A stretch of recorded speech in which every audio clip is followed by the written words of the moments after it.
Bismillahirrahmanirrahim. Alhamdulillahi rabbil alamin. Hamdan hatta yarda fayansurahu ibadahu as-sabirin asy-syakirin. Wa sallallahu ala muallimil bashariyah al-jihad was-sabat abil qasim al-mustafa Muhammad wa ala alihi at-tayyibin at-tahirin wa ala ashabihi al-muntajabin. Amma ba'du. Rabbi shrah li sadri wa yassir li amri wahlul 'uqdatam min lisani yafqahu qawli.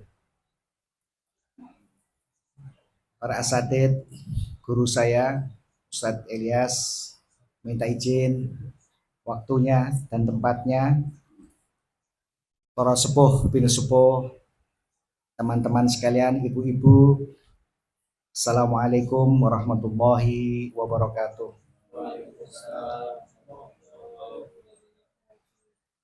Alhamdulillah, ini sebelumnya saya harus minta izin sama Ustadz Ilyas.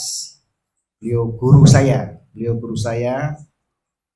Guru itu tidak ada waktu dan umurnya. Beliau pernah ngajar saya waktu di LHD, jadi saya harus minta izin sama beliau. Alhamdulillah, syukur pada Allah Subhanahu wa taala. Malam ini kita masih diberi karunia oleh Allah Subhanahu wa taala, keberkahan oleh Allah Subhanahu wa taala, nikmat kesehatan, nikmat kesegaran yang Allah berikan kepada kita untuk berkumpul di tempat ini. Dan malam-malam seperti ini, terutama malam-malam ini, bukan malam biasa. Malam-malam seperti ini, karena ini adalah malam Rajab, bulan Rajab, di mana beberapa hadis menyebutkan bahwa bulan Rajab itu adalah bulannya Allah Subhanahu wa taala. Sehingga dalam 3 bulan di bulan ini Allah Subhanahu wa taala menurunkan rahmatnya. Yasubu rahmatahu sobban. Kalau dalam hadis itu diceritakan bagaimana Allah Subhanahu wa taala karena rahmannya dan rahimnya kepada kita menurunkan rahmatnya. Kalau dalam hujan itu sobban itu ngerojok, jadi bukan tetesan tapi betul-betul mengalir, itu namanya sobban. Jadi betul-betul diberikan. Karena itu mengingatkan pada bapak-bapak, ibu-ibu sekalian, mengingatkan kembali bahwa selain amalan yang sering kita baca dan disampaikan oleh Ustadz Ilyas tentunya, untuk berpuasa, untuk memperbanyak istighfar, untuk memperbanyak sholawat di bulan-bulan seperti ini, di hari-hari seperti ini. Tapi yang paling utama dan yang paling penting, kita tidak mengatakan tadi itu penting, itu sesuatu yang penting. Bahkan di beberapa hadis Rasulullah SAW mengatakan, terutama di 3 bulan Sya'ban, Rajab ini, 2 bulan ini harus minimal berpuasa. Karena Allah SWT betul-betul melimpahkan rahmatnya. Jadi kalau tidak bisa berpuasa penuh selama 1 bulan, minimal 1 hari di bulan ini dan nanti di bulan Sya'ban harus berpuasa. Saking pentingnya Allah SWT. Tapi yang lebih penting dari itu semua adalah bahwa kita menjauhkan diri kita dari perbuatan-perbuatan dosa. Karena di beberapa ayat-ayat Al-Quran, ini kebetulan saya tidak hafal sajen, jadi saya tidak hafal, saya bacakan ya. Bismillahirrahmanirrahim. Inna iddatash syuhuri indallah, bahwa jumlah bulan di hadapan Allah Subhanahu wa taala itu isna asyara syahron, 12 bulan. Di kitabillah yauma khalaqas samawati wal ard, ketika Allah Subhanahu wa taala menciptakan dunia ini, langit dan bumi ini, Allah menciptakan 12 bulan. Jadi Allah lah yang menciptakan itu. Kemudian minha arba'atun hurumun, Dari 4 bulan itu, 4 diantaranya Allah SWT menyebut dengan hormon, sesuatu yang betul-betul di situ ada kemuliaan-kemuliaan dan keagungan-keagungan. Ada 4 bulan. Kemudian dzalika dinul qayyim. Fala tudlimu fihin. Maka di bulan itu, terutama di bulan 4 tadi ini, bulan Rajab, Sya'ban, Ramadan sama Muharram. Fala tudlimu, ayat Al-Qur'an ini yang paling agungnya perbuatan yang harus kita lakukan atau aktivitas yang kita lakukan adalah menjauhkan diri kita dari perbuatan-perbuatan yang dilarang oleh Allah Subhanahu wa taala. Ini pentingnya bulan Rajab ini, kemudian nanti ditambah Syahrun Nabi yang disebut dengan bulan Sya'ban, kemudian kita akan memasuki bulan Ramadan yang oleh Rasulullah disebut Syahru Ummati. Ini sebenarnya adalah falsafah bagaimana seseorang hamba ini, kalau kita mau menanam padi itu tentu kita akan melihat tanah yang akan kita tanami. Jadi ibarat membajak dulu, ini dulu, baru ditanam. Nanti di bulan Ramadan, bulan yang oleh Rasulullah sebut sebagai bulan kita, itulah nanti kita memanennya. Di bulan inilah kita memulai itu. Ini berkaitan dengan bulan Rajab, dan ini mengingatkan apa yang sudah disampaikan oleh beliau bahwa bulan Rajab kita maksimalkan untuk mendekatkan diri kepada Allah SWT, juga memperbanyak istighfar, memperbanyak sholawat dan ampunan kepada Allah SWT. Selain itu, di bulan Rajab ini ada hari-hari yang Allah SWT muliakan di dalamnya, karena memang di dalam hari itu memang kemuliaan yang luar biasa.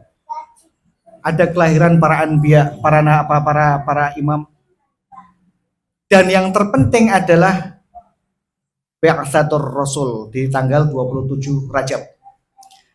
Bi'tsatur Rasul di bulan Rajab ini adalah tonggak sejarah dan tonggak peradaban umat manusia.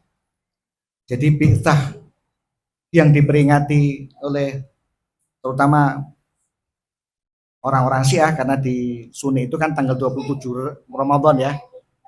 Kita tanggal 27 Rajab ini memperingati sebagai Bi'tsatur Rasul, diutusnya seorang yang bernama Muhammad di umur 40 tahun diangkat menjadi rasulnya dan utusannya di bulan 27.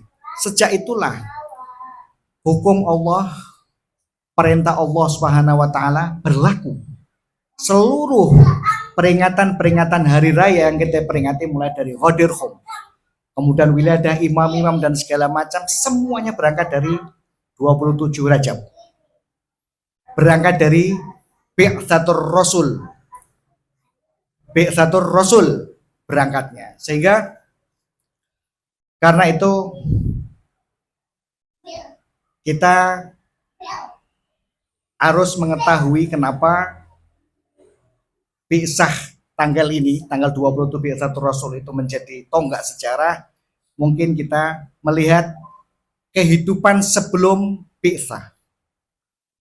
Dan sejarah yang paling konkret, yang paling bisa kita jadikan rujukan, bukan dari ahli-ahli sejarah, tapi dari Al-Quran sendiri yang menceritakan bagaimana kondisi umat manusia sebelum Bi'tsatur Rasul. Jadi Al-Quran itu menceritakan bagaimana masyarakat, kehidupan masyarakat, budaya masyarakat sebelum Rasulullah diutus dan dijadikan sebagai rasulnya untuk menyampaikan programnya Allah Subhanahu wa taala. Di dalam ayat Al-Qur'an, ini saya tidak hafal, jadi minta maaf Zen ya, Zen. Balik ke Al-Qur'an lagi.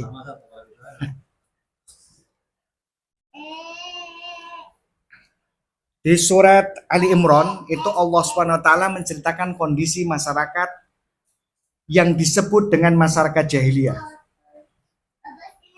Seperti apa sih masyarakat jahiliyah itu?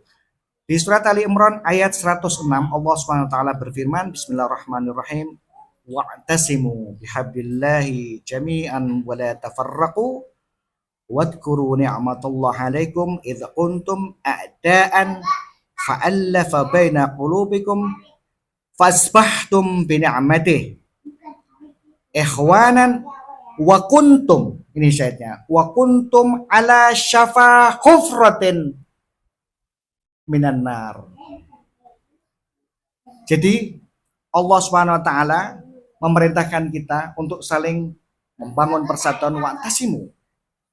Kemudian bihablillah jaman wala tafarqu, dan janganlah bercerai-berai, jangan berpecah belah. Sampai dia menurut bahwa kalian ini dulu diselamatkan oleh Allah Subhanahu wa taala, Rasul maksudnya, belum bisa. Kenapa? Kuntum ala syafa hufratin. Kita masyarakat pada saat itu berada di pinggiran api neraka yang menyala-nyala. Al-Qur'an menggambarkan bagaimana masyarakat pada saat itu yang tidak mengenal keadilan, dan keadilan tidak pernah ditegakkan. Tidak ada yang memerintahkan kebaikan, kebaikan dibiarkan begitu saja. Sehingga Al-Quran ini mengatakan, wa kuntum ala syafa hufratin minan nar. Jadi masyarakat, budaya masyarakat pada saat itu yang tidak mempedulikan terhadap kebaikan, keadilan dan segala macam, diumpamakan dalam ayat Al-Quran sebagai berada di posisi, di tengah, di pinggiran api neraka yang menyala-nyala. Itu artinya kejahatan, seluruh perbuatan-perbuatan jelek, semuanya ada. Itu yang disebut dengan jahiliyah. Sehingga cukup ayat Al-Quran ini sebagai penanda yang memberikan sifat masyarakat jahiliyah itu seperti apa. Yaitu apa? Masyarakat di mana keadilan tidak ada, tidak pernah ditegakkan. Masyarakat diumpamakan tengah berada, kehidupan masyarakat itu berada di ambang api neraka, di pinggiran api neraka yang menyala-nyala. Itulah bahasa Al-Quran ketika bercerita tentang kehidupan sebelum Rasulullah SAW diutus menjadi Rasulnya dan diperintahkan untuk menyampaikan programnya Allah Subhanahu Wa Taala. Jadi berada di situ. Karena itu ini kenikmatan yang luar biasa. Kita berada di menjadi bagian dari umat Rasulullah Shallallahu Alaihi Wasallam. Ini bagaimana umat Al-Quran menceritakan apa yang terjadi zaman itu. Lalu, mengapa bi'tsah ini menjadi porosnya? Apa yang menjadikan bi'tsatur Rasul ini menjadi poros? Yang menjadikan poros sampai ulama-ulama kita itu menyebut seluruh kebaikan, seluruh hari raya yang kita peringati, semuanya berporos dari bi'tsatur Rasul. Apa yang menjadikan itu? Ada beberapa pandangan, semuanya benar.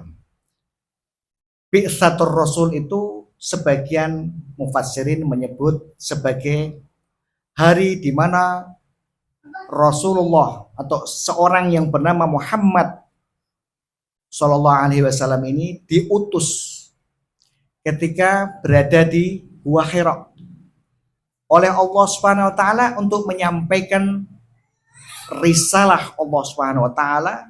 Ayat turun yang pertama adalah Iqra bismi rabbikal ladzi khalaq. Itu di mana? Di Gua Hira. Peristiwa bi'tsah atau diutusnya seorang hamba, seorang manusia yang bernama Muhammad ini menjadi utusan dan menjadi Rasulnya Allah Subhanahu wa Ta'ala. Ini tafsiran pertama. Tetapi ada tafsiran lain daripada makna al-bi'tsah. Bi'tsah dengan arti yang ini tadi tidak salah. Karena memang pada saat itu Rasulullah diangkat menjadi nabi dan menjadi rasulnya di umur 40 tahun. Tapi makna bi'tsah punya makna yang lain. Bi'tsah itu satu gejolak dalam ruh dan jiwa manusia. Kemudian gejolak dalam jiwa manusia ini karena menerima tanggung jawab, dan tanggung jawab ini harus disampaikan kepada orang lain, sehingga timbul pergolakan, peperangan dalam ruhnya untuk, karena tanggung jawab tadi, untuk menyampaikan ini kepada yang lainnya, kepada masyarakat. Ada bi'tsa. Apakah ada ayat Al-Qur'annya? Ada. Di beberapa ayat banyak berkaitan dengan kalimat bi'tsa yang berangkat dari, yang bermakna juga bangkitnya. Misalnya di ayat Al-Qur'an, di ayat surat Al-Baqarah ayat 56 penggalannya begini, "Tsumma ba'atsnakum min ba'di mautikum la'allakum tashkurun." Tsumma ba'atsnakum. Kemudian kami bangkitkan kalian min ba'di mautikum, setelah kalian ini mati. Artinya setelah kita ini menjadi tulang belulang, menjadi apa saja yang bisa jadi berumur sekian juta tahun yang lalu, Allah bangkitkan. Ini juga namanya bi'tsah. Tsumma ba'atsnakum min ba'di mautikum la'allakum tashkurun. Ini ayat Al-Quran bahwa bi'tsah salah satunya adalah bangkitnya seseorang karena memikul tanggung jawab yang harus disampaikan kepada masyarakat. Ayat Al-Quran ini juga berbicara. Ayat yang lain di surat Al-Hajj juga berbicara tentang sama. Bismillahirrahmanirrahim. Wa anna as-sa'ata atiyatun la raiba fih. Wa innallaha yab'atsu man fil qubur. Bisa. Artinya ketika nanti hari kiamat, wa inna sa'ah, nanti hari kiamat sudah datang, dan itu tidak bisa diragukan, pasti akan datang. Wa annallaha, maka Allah ketika hari itu datang, kiamat itu datang, wa annallaha yab'atsu man fil qubur. Allah membangkitkan mereka-mereka ini yang sudah menjadi tulang belulang sekian ribu tahun, nenek moyang kita dibangkitkan sama Allah Subhanahu wa taala. Ini banyak ayat-ayat Al-Qur'an yang berbicara bahwa bi'tsah adalah kebangkitan, dan ini juga bisa diterapkan kepada kalimat atau makna bi'tsatur rasul, yaitu bangkitnya Rasulullah Sallallahu Alaihi Wasallam. Rasulullah hidup pada zaman seperti Al-Quran menceritakan tadi, seperti masyarakat itu berada di dalam pinggiran tebing, dan itu di dalamnya api yang menyala-nyala. Seperti itu Al-Quran menggambarkan zaman jahiliyah, dan Rasulullah hidup di situ. Rasulullah menyaksikan ketidakadilan. Hari-hari Rasulullah menyaksikan itu di pasar, di sawah, di kebun, di mana saja. Seperti kita saat ini. Kita keluar, kita menyaksikan kedoliman, juga kita saksikan. Kadang-kadang bagaimana kedoliman itu di mata kita ditunjukkan dengan mata telanjang. Dan itu biasa. Ini lebih. Rasulullah selama 40 tahun mengalami peristiwa yang seperti ini. Dan Rasulullah tidak diam. Ketika Rasulullah menyaksikan ini, hatinya bergejolak.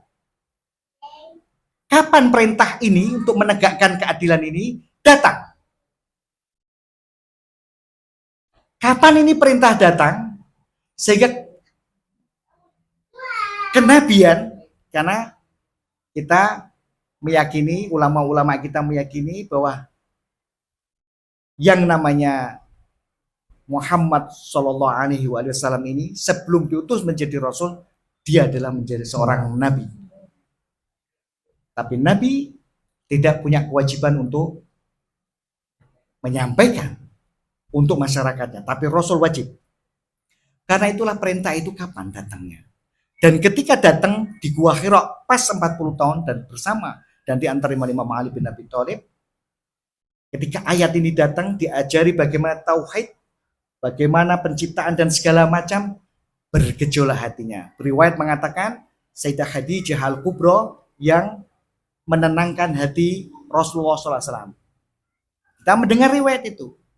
Kalau orang Sunni, ya riwayat dari Sunni mengatakan Rasulullah bertemu dengan kaget, khawatir, atau terkejut melihat bertemu langsung dengan malaikat Jibril.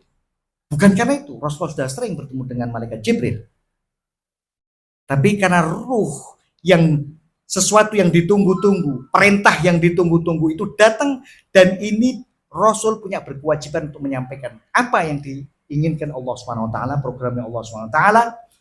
Untuk apa? Kalau dalam ayat Al-Qur'an, untuk menjadikan manusia ini sebagai khalifatu fil ardh. Karena itulah Rasulullah bergejolak. Gejolak ini akan punya tanggung jawab dan harus disampaikan. Ini yang disebut satu Rasul, yaitu apa?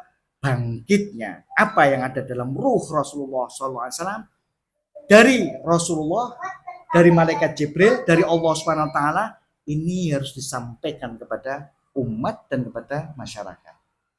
Karena itu salah satu langkah pertama yang dilakukan oleh Rasulullah SAW adalah menciptakan orang dulu. Karena risalah atau program Allah Subhanahu wa taala yang dari langit yang dibawa oleh malaikat Jibril itu bisa terlaksana ketika persiapan masyarakatnya sudah ada. Sehingga mulailah Rasulullah membentuk yang namanya masyarakat.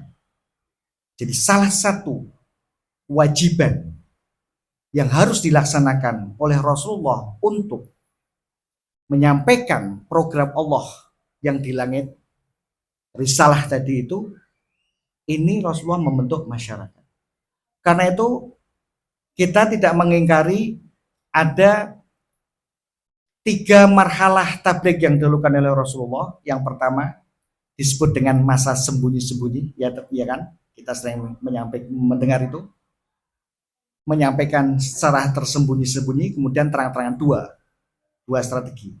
Sembunyi-sembunyi inilah Rasulullah sebenarnya sedang membangun masyarakat dengan menciptakan orang-orang seperti Ali bin Abi Thalib alaihissalam, dengan menciptakan seperti Sayyidah Khadijah Al-Kubra, dengan menciptakan Abu Dzar, menciptakan Salman Al-Farisi.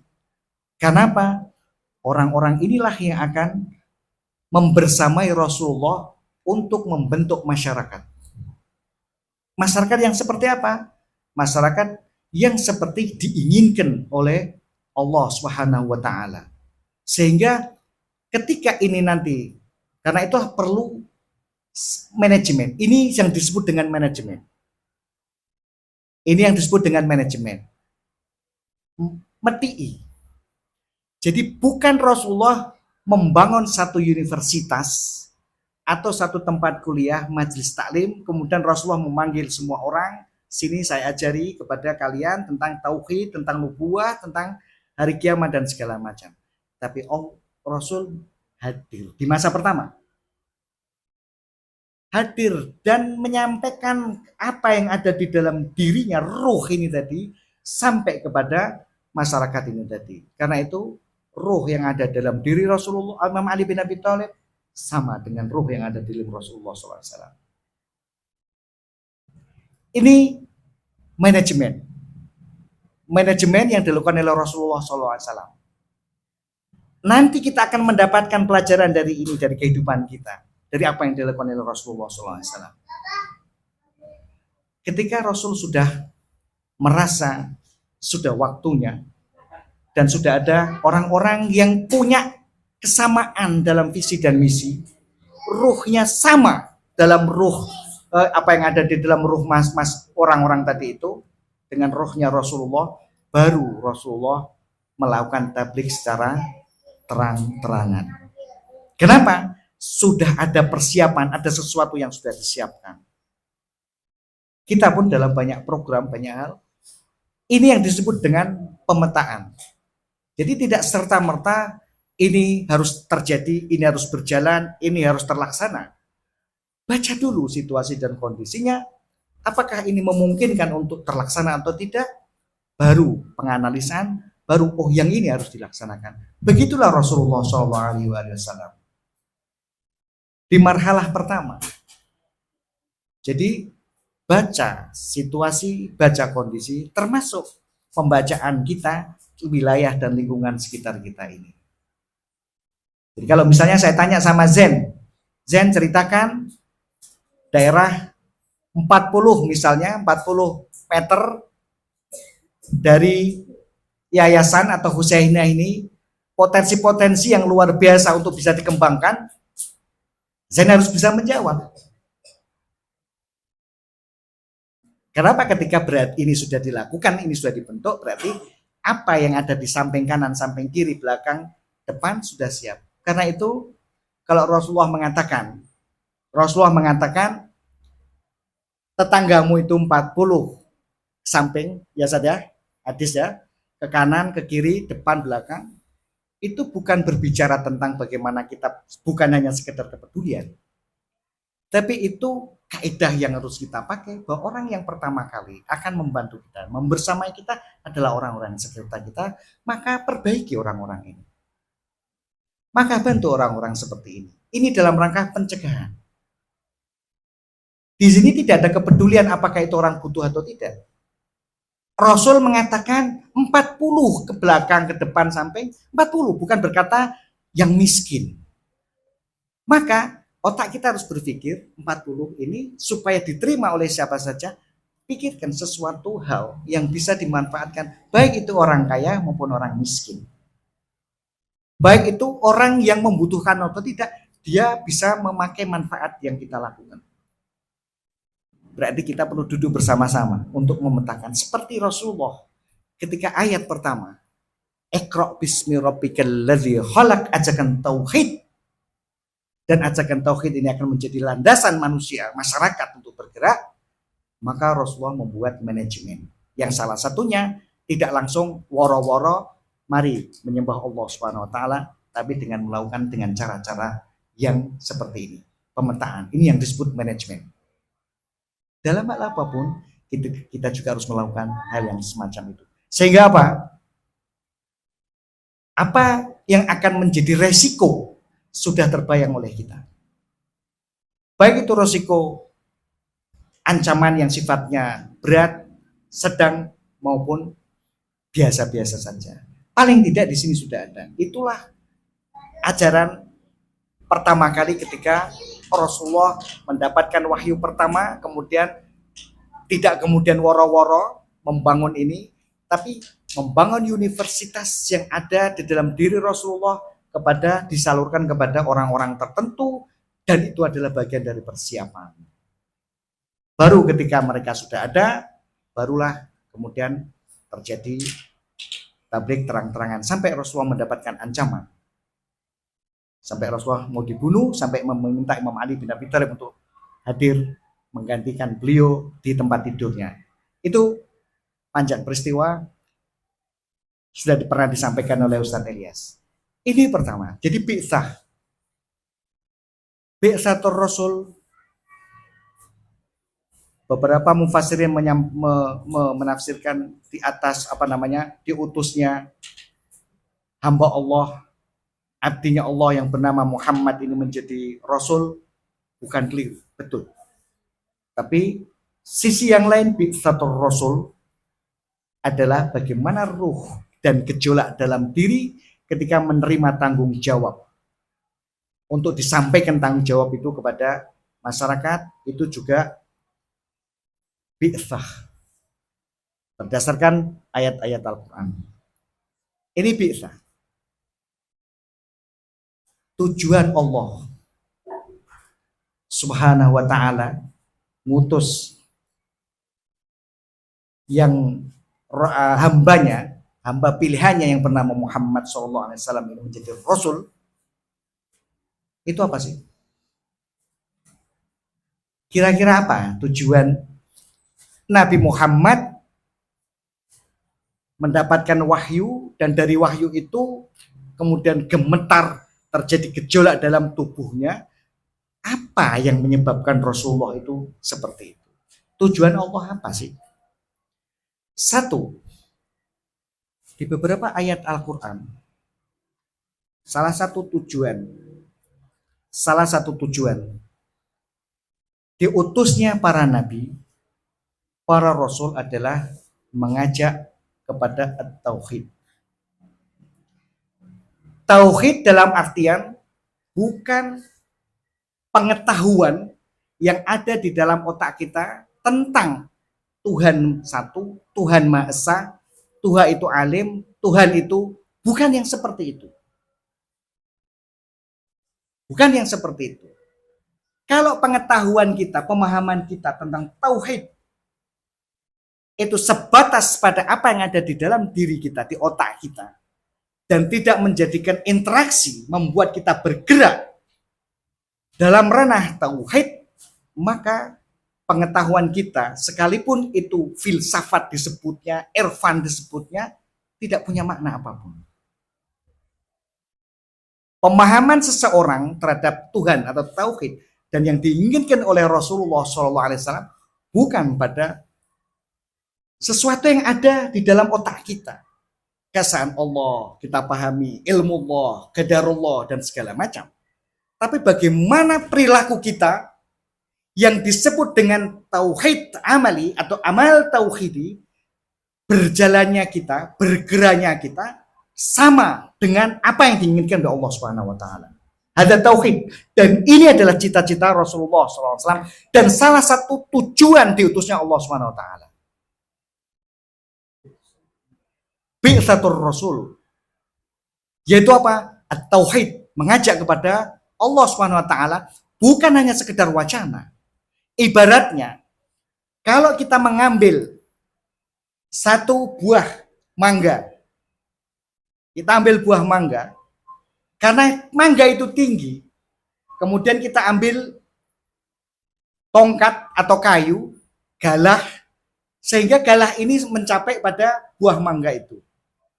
Kalau gerakan kita, galah ini bergerak sendiri, bukan karena keinginan kita, maka kita tidak disebut gerakan ini tadi bukan gerakan-gerakan yang berirodah atau punya keinginan. Dia berdiri sendiri. Amal tauhid yang disebut itu seluruh gerakan apapun sampai mangga tadi, sampai ini tadi, itu memang karena keinginan Allah Subhanahu wa taala. Kalau ini dilakukan, nilai-nilai ini dilakukan, maka gampangannya apa yang kita lakukan mulai dari mata kita, suara kita, tangan kita, kaki kita adalah Allah Subhanahu wa taala. Keinginan Allah Subhanahu wa taala. Ini yang diinginkan oleh Allah Subhanahu wa taala. Karena itu di dalam ayat Al-Qur'an Allah Subhanahu wa taala berfirman, surat Al-Baqarah kalau tidak salah ini. Surat Al-Baqarah, Bismillahirrahmanirrahim. Tsumma ba'atsnakum, surat Al-Baqarah itu.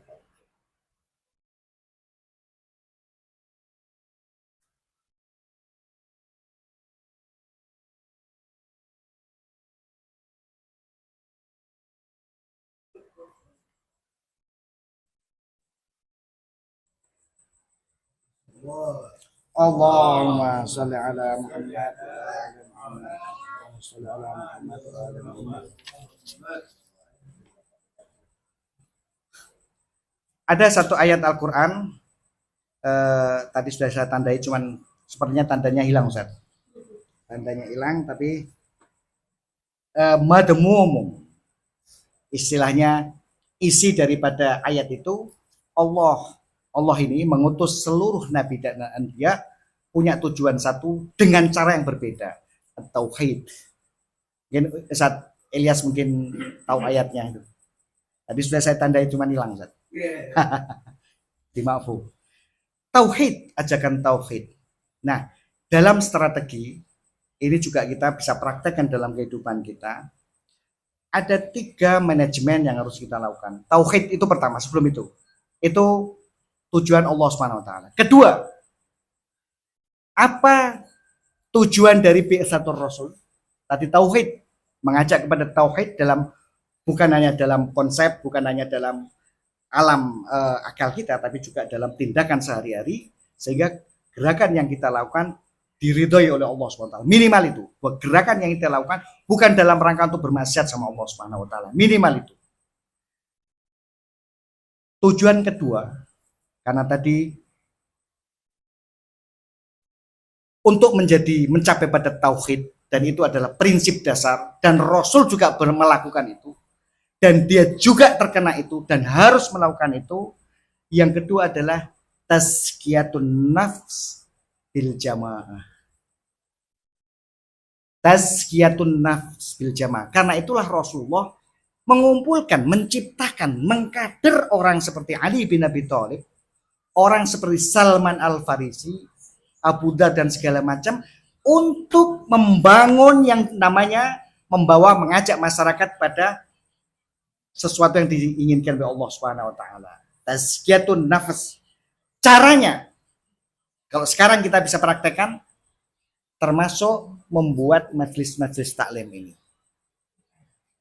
Kalau antum memaknai majelis taklim yang dibuat Bina Amal ini hanya sekedar kumpul, kemudian kita memperingati peringatan kelahiran Rasulullah, kelahiran imam dan segala macam, maka makna tazkiyatun nafs bil jamaah belum terbentuk.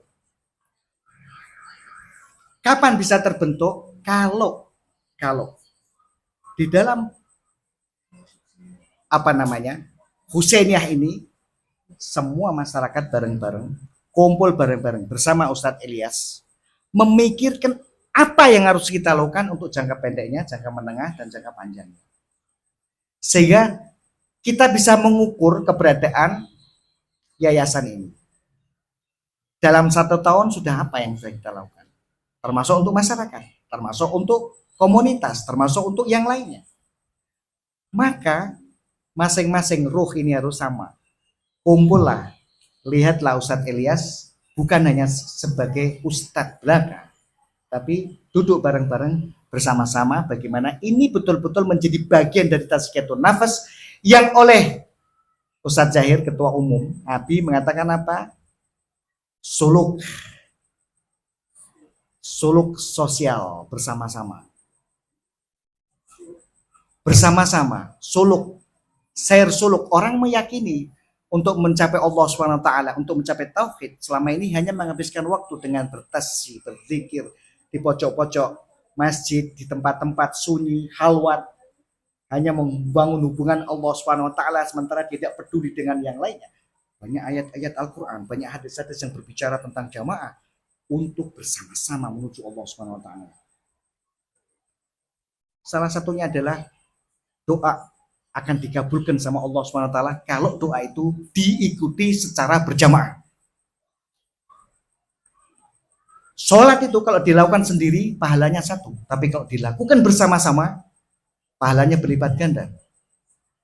Al-Uzzab, pemuda-pemuda yang belum menikah itu kalau sholat pahalanya sekian, tapi kalau sudah punya istri, zaujah, itu pahalanya sekian. Ini menunjukkan bahwa suluk sosial yang dilakukan bersama-sama jauh lebih utama daripada suluk atau perjalanan menuju Allah SWT dengan cara sendirian. Sehingga tidak ada alasan untuk menyendiri, saya akan berjalan sendiri. Bukan sesuatu yang jelek, tetapi suluk berjamaah atau berjalan menuju Allah, menuju tauhid dengan cara bersama-sama. Dan itulah yang dibentuk oleh Rasulullah SAW. Ini 2 hal. Kira-kira apa yang harus dilakukan? Dari ini apa yang harus kita lakukan untuk mencapai ini? Ancaman yang dihadapi oleh Rasulullah ketika membentuk ini, ada banyak tujuan-tujuan dari pihak. Saya menyampaikan 2. Ustadz Ilyas sudah memberi isyarat, sudah waktunya. Belum, Ustadz? Berapa menit, Ustadz? 5 menit. Antum bayangkan harus ada sesuatu yang menjadi penyangganya, yang kita sebut dengan manajemen. Manajemen itu 2. Kalau bahasa Al-Quran, sabar dan istiqomah. Rasulullah karena kesabarannya, Rasulullah karena istiqomahnya lah kita mengenal Ahlul Bait. Kita mengenal Allah SWT dan kita berkumpul di sini. Dan mengenal bi'tsatur Rasul. Ancaman yang diberikan oleh orang-orang kafir Quraisy pada saat itu tidak mempunyai nilai apapun. Dan ini terjadi pada Sayyidah Khadijah Al-Kubra, Ali bin Abi Thalib, Al-Hasan, Semuanya muqawamah dan istiqomah. Allah Subhanahu wa taala dalam ayat Al-Qur'an, innal ladzina qalu rabbunallah tsumma istaqamu tatanazzalu alaihimul malaikah alla takhafu wa la tahzanu.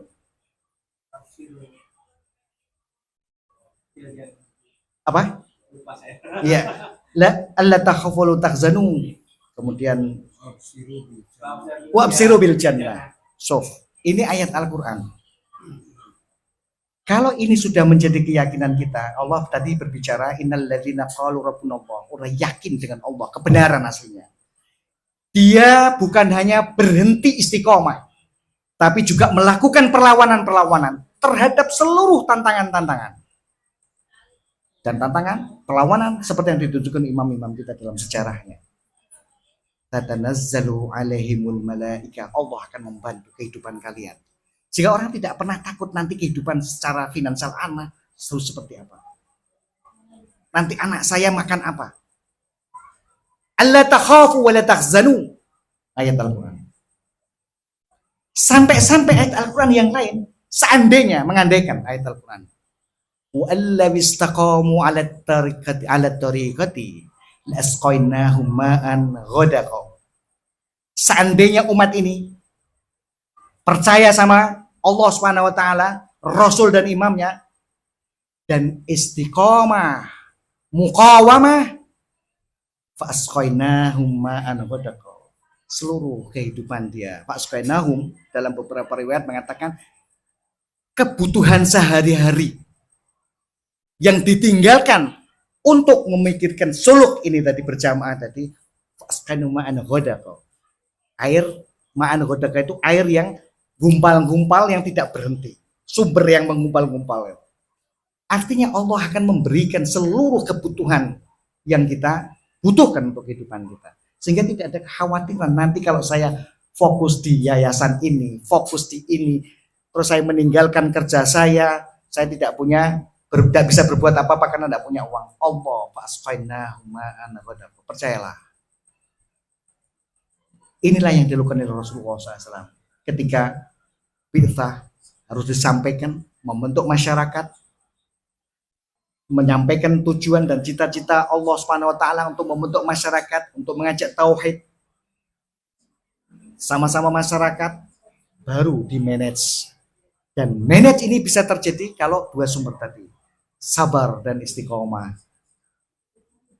Jadi kita semua dalam hal ini sebagai pengikut Ahlul Bait banyak tantangan yang harus dilakukan, yang dihadapi. Banyak sesuatu yang harus dilakukan juga. Karena itu prinsipnya adalah ketika kita meyakini adalah sesuatu yang benar, percayalah, kalau kita istiqomah, bukan hanya sekedar istiqomah, tapi juga muqawamah, melakukan perlawanan-perlawanan, berpikir bagaimana menyingkirkan hambatan-hambatan, Allah pasti akan membantu kita. Kita sering mendapatkan sesuatu yang mengkhawatirkan dan segala macam karena kita tidak pernah total pasrah kepada Allah Subhanahu wa taala, sehingga yang terjadi adalah kekhawatiran dalam diri kita, dan itu berangkat dari ketidakyakinan kita terhadap janji Allah Subhanahu wa taala. Ini pelajaran dari peringatan bi'tsah. Terakhir, mengingatkan saya juga, kalau bapak-bapak, ibu-ibu belum sempat berpuasa di bulan Rajab ini, berpuasalah. Di bulan Sya'ban, berpuasalah. Supaya hati kita lembut, gampang menerima kebenaran. Allah Subhanahu wa taala pasti akan memberikan kebaikan-kebaikan dan melimpahkan rahmat-Nya kepada kita. Mungkin ini yang bisa saya sampaikan, terlampau banyak mengambil waktu, sehingga waktu jenengan istilahnya harus istirahat terus terambil. Saya minta maaf yang sebesar-besarnya. Wabillahi taufik wal hidayah. Wassalamualaikum warahmatullahi wabarakatuh.